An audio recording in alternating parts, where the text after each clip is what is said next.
everybody. Welcome to the Lefty Perspective. I'm Miriam Davis. And I'm Maud Page. Coming at you guys again with some more topics. Maud. So, the elephant in the room. Literally, the elephant. Did you see Captain Orange and Biden yesterday? I'm going to be honest. I watched all of maybe 10 or 15 minutes, and I was like Jocelyn Hernandez from Love Hip Hop. I cannot. I just couldn't. It was too much. I felt like I was in a tennis match, and between the I don't even want to call it babbling, between the what is it called? Arguing? I don't know what he was doing, but that was the most different debate I have ever seen in my life, even as a teenager. Ever. I mean, it was more so like, it was like a schoolyard. I don't know what it was. It was a disaster. And everybody in America sat for once, and I'm sure watched this go down and was like, I mean, the comments on Facebook alone was like, did he just say that? Did he just do that? I mean, and then the ultimate was him not, addressing the white supremacy remark. And if that does not open your eyes as to the true character of this man, I agree. Then what is it going to take for a meteor to fall and hit you on the head? This man is a racist bigot. Period. Point blank. The end. That's it. That's all. And period. The whole thing behind his whole debate, they said, I was watching, was it on the news or some show earlier today? They said he didn't even really go into detail on what type of changes he's going to make for the United States. It was mostly like he was playing the dozens with Biden. Well, he can't go into detail because he doesn't have a plan. Right. And Biden did say that he has no plan. And he said he's going to show his taxes after this debate. So that's to be debatable too, if he's even going to do that. But that was the utmost. I mean, when you talk about phones ringing off the hook, you knew when your phone rang, there was somebody on there saying, did you see that? Because my mother even called me. She said, I know you was watching that. She said, he ought to quit. Girl, I felt my arteries getting hard. I mean, I felt my blood pressure. And it was at that point, I was like, you know what? I cannot do this. I really couldn't. It's been painful to watch this president for the last 4 years anyway. But last night was just atrocious. Right. And then, he's against, one of the other topics, he's against this whole, everybody mailing in their ballots. He's almost like somebody with a high intense paranoia. You know what I mean? Somebody who everything he does, he's paranoid about, or it's just doesn't make sense for as our POTUS, as some call him. But I'm gonna test out the mail-in ballots for this presidency. And as you can tell, we have a little decor, by the way, for our voting for November 3rd. But I'm going to try the mail-in ballot, and this is for the first time. Okay. And and see how that does. They're supposed to have stations set up for everybody to drop them in. They say. In Tennessee, do they have that as well? I'm sure they do. I really don't think I'm going to try it, only because of the fact, again, we moved and it's that's right.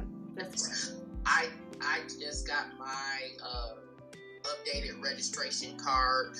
We're still waiting on Paris to get his, and we're going to do it together, and we don't know where our place is. Hopefully, but we can vote early, so we plan on voting early. So that's good. That'll be good.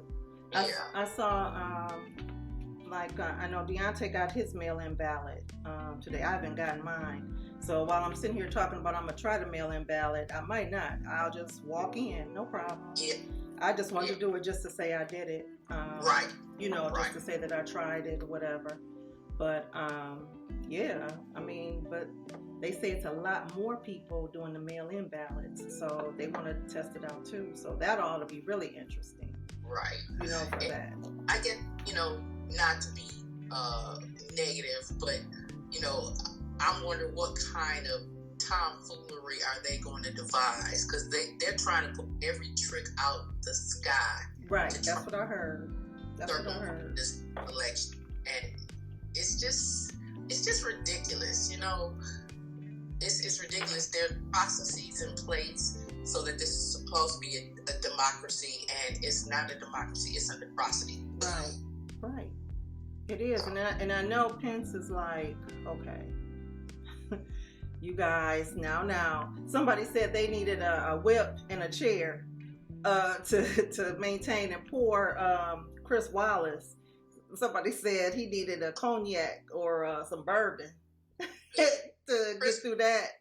Like, oh, what have I signed up for? And they were saying that he, you know, maybe they should have got somebody a little bit more aggressive. I mean, he's a good anchor person. Yeah. But they said, you know, somebody to get them under control. But, you know, the president always has thought that, you know, rules don't apply to him. And to me, I would have thought that he would have known that, you know, when they say 2 minutes, he had his 2 minutes to talk. And, you know, Biden needed his 2 minutes. Every time Biden would start talking, then he would interject, you know, with comments and things like that. So I think that's one of the things that I did not like, because it was a lack of respect.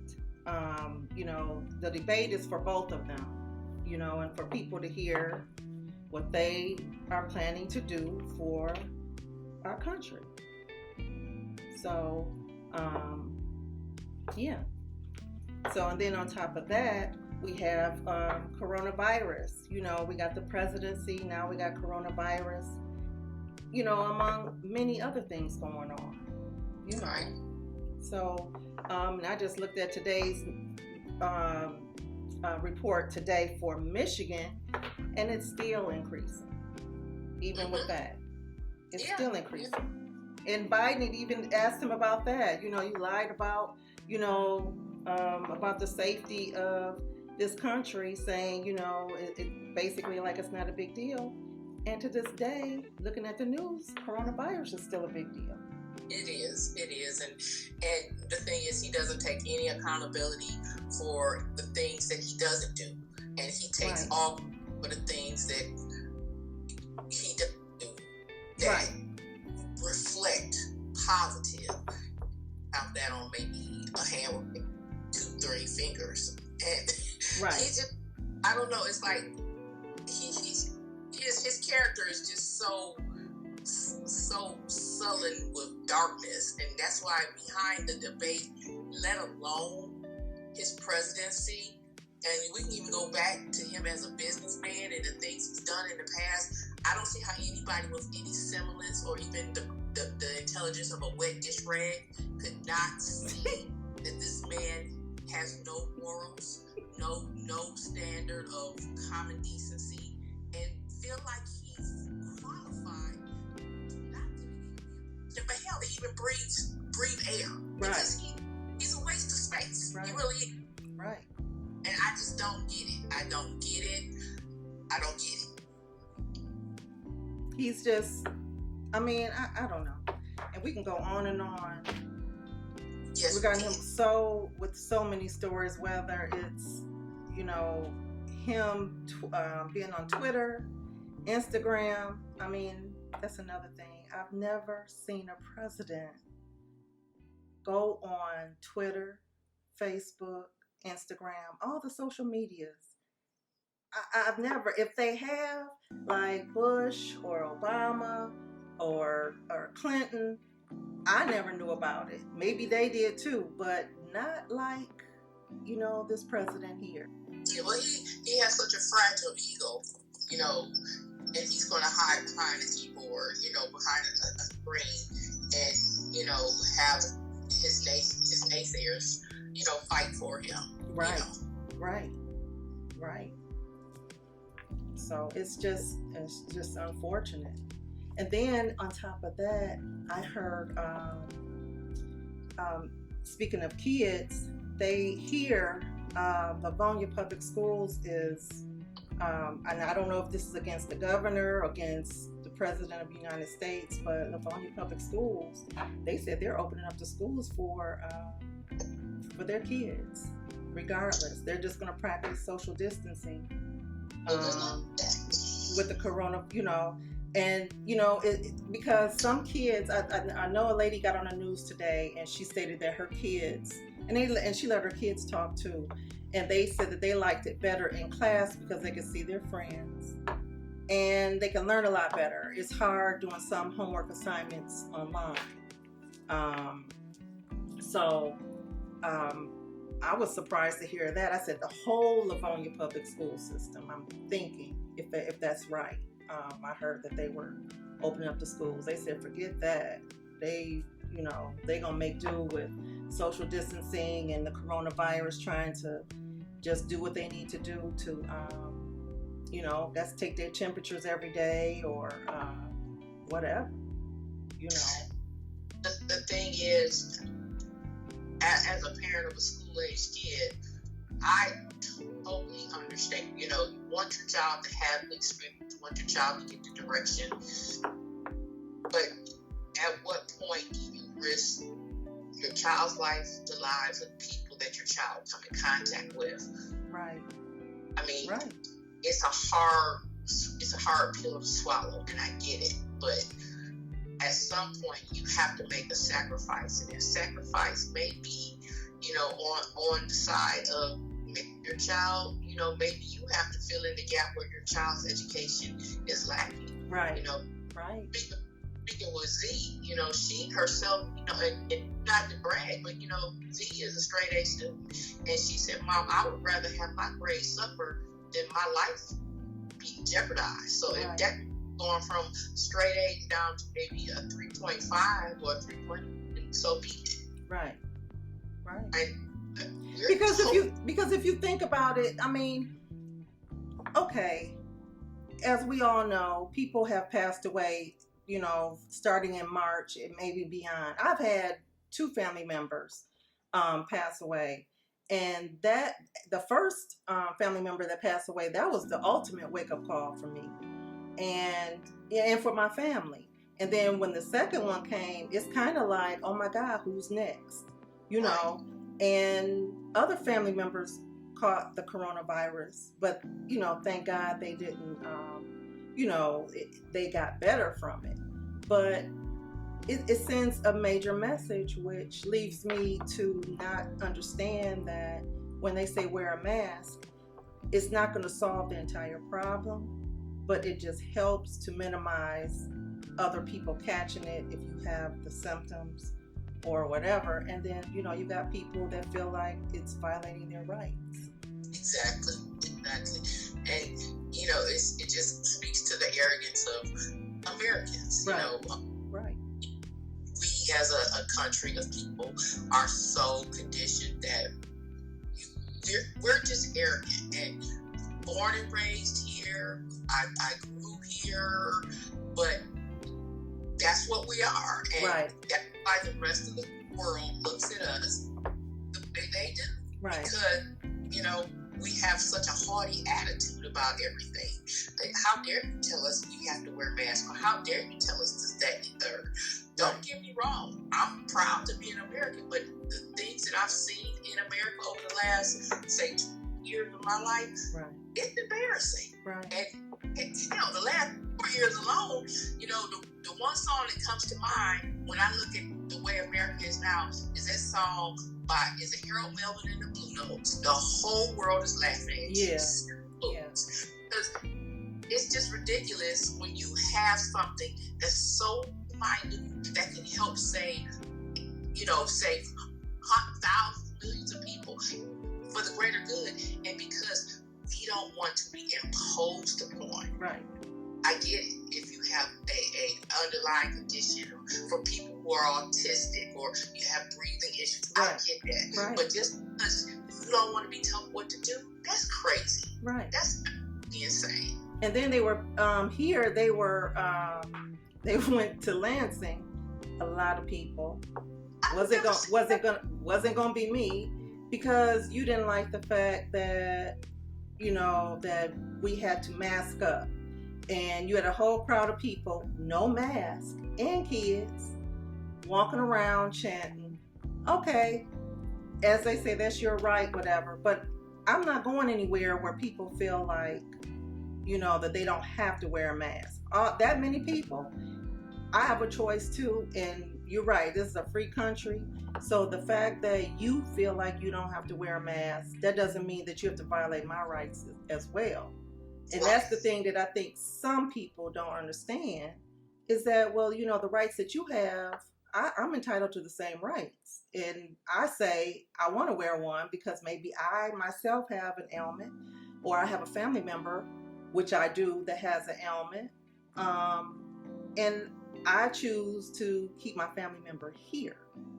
And maybe you don't have, you're lucky, and maybe they're blessed, they don't have any family members that suffer from bronchitis, asthma, anything of that nature. Well, lucky you. But some of us aren't that lucky. Right. And, you know, Paris works for UPS. He's a worker out there in the trenches every day. Been out there every day since Corona. And we got into the habit every morning. We pray before he leaves. I mean, because that man, he's potentially bringing home exposures, and not only that, he has an underlying health condition. yes. And my thing is, he wears a mask and everything, but the thing is, people don't understand when you have these workers that work in the hospitals, the stores, the just anybody that's a frontline worker, they put their lives in jeopardy for the greater good of the whole country. Right. So as a compliment to them, then return the favor. Right. Wherever. Exactly. Essential workers, you know, are essential workers. And it just doesn't make sense to me how people can be just so, you know, how they got I don't mean to say how they got their drawers in a bunch over a doggone piece of cloth across your face. Right. And the thing, you know, okay, like another perfect example was, they call them Karen, you know, the Karens. Oh. So this lady was on TV. She went to, I believe it was a Whole Food market, and she was shopping. So a manager, one or two managers, this was a couple months ago, stopped her and explained to her, I'm sorry, you have to wear a mask. And she cut a fool up in Whole Food market. Other people standing around got masks on and everything. Okay, so here's the thing. It's on the news once again, the governor. It's everywhere. It's on the windows of the barbershops, your grocery stores, your hair beauty supply stores. Everybody got that infamous note that says you must wear a mask.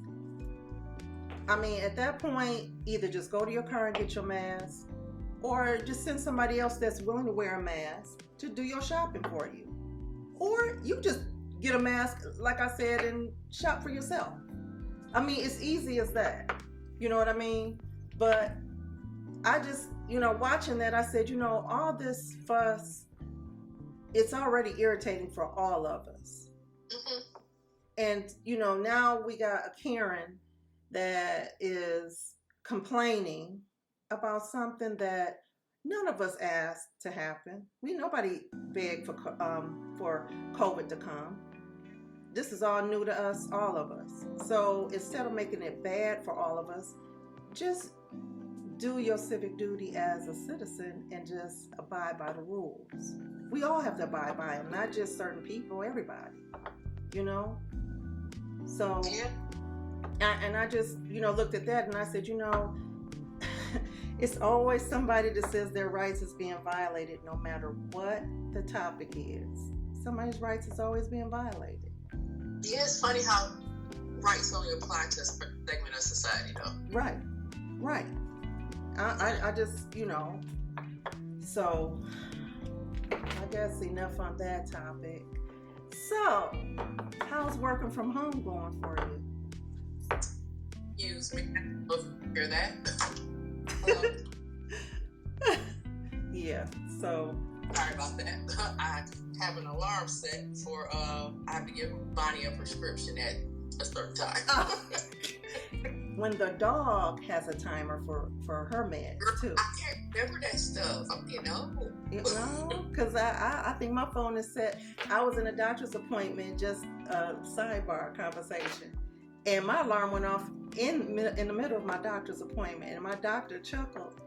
Oh, you must be late for whatever appointment you have. And I said, it's actually this one, and actually I beat the alarm for once, because usually when the alarm goes off, I'm racing out the door to try to make whatever appointment I have. But yeah, so how's working from home coming?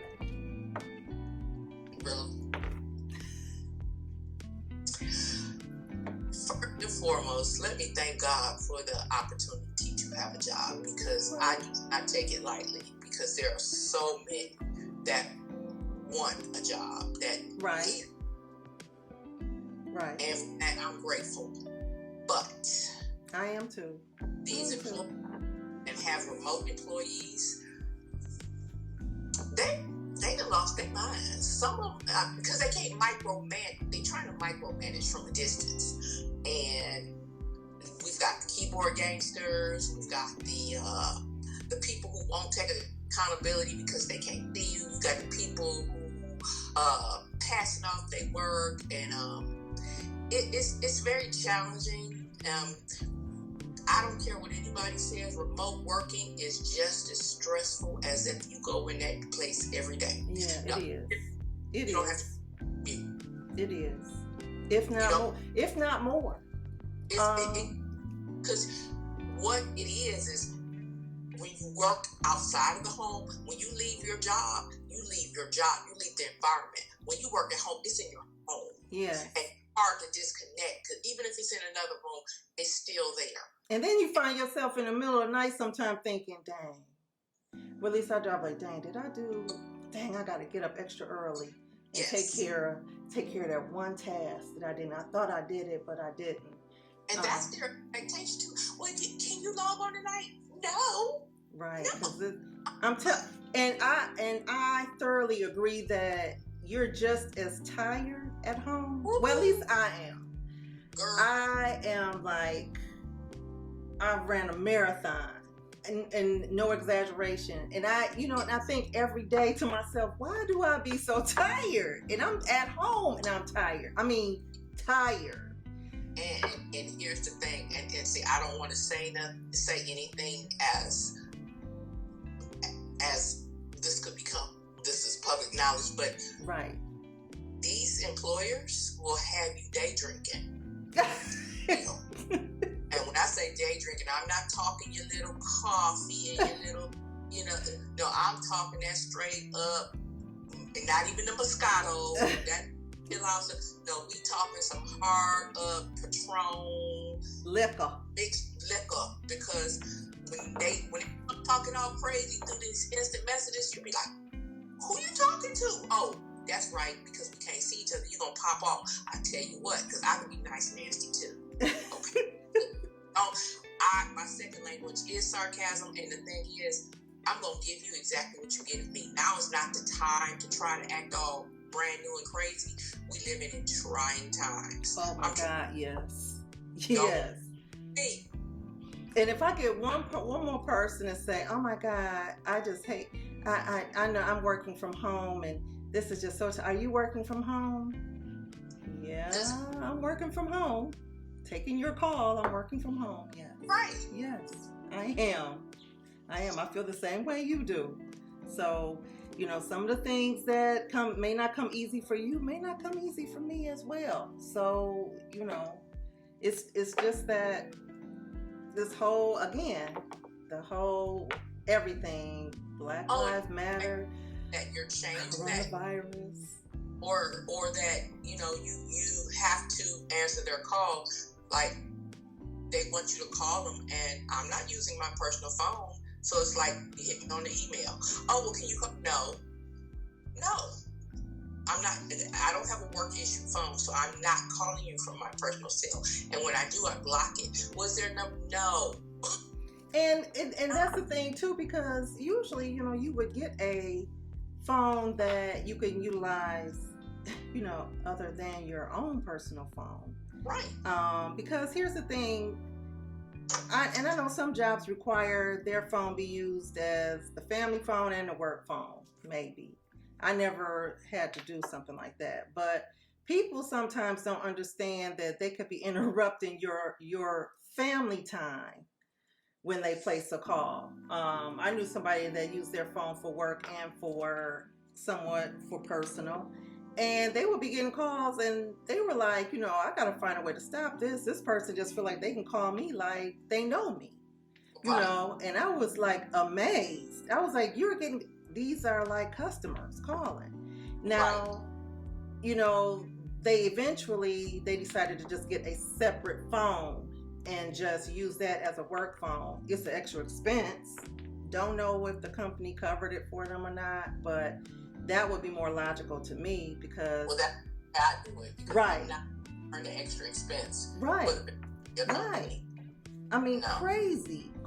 And then you have like working from home. You got if you want to call it your bloopers, the internet. When it rains, I mean, sometimes the internet is like.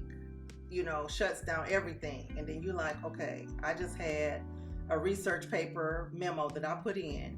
And if this sucker disappear, I'm going to scream. Right. So, I mean, you got that. You got, your, the Zoom calls or yours is called. I got 2 tomorrow. Yeah. And you got we were talking about that the other day too. We were saying that we just go in by voice. And I won today, Miriam, and I was like this. They were like, Maud? I was like, I'm here. Right. Hear my voice, because I remember one time we had to go on and we had to meet a new employee, and they were like, okay, everybody, come on.